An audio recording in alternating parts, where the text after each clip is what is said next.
একদিন এক কবর খননকারী নতুন কবর খুঁড়ছিল। হঠাৎ তার কোদাল শক্ত কিছুর সঙ্গে লাগল। মাটি সরাতেই দেখা গেল এটি একটি পুরনো কবর। কৌতূহলবশত একটু খুলতেই ভেতর থেকে এক আলোর ঝলকানি বেরিয়ে এলো। সে দেখল এক বৃদ্ধ মানুষ সাদা পোশাকে বসে আছেন, হাতে একটি কোরআন আর তার মুখে প্রশান্ত হাসি।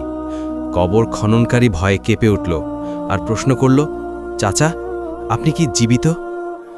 বৃদ্ধ শান্ত কণ্ঠে বললেন, না বেটা, আমি তো অনেক আগেই চলে গেছি, কিন্তু আমি কোরআনের সঙ্গী ছাড়িনি কখনো।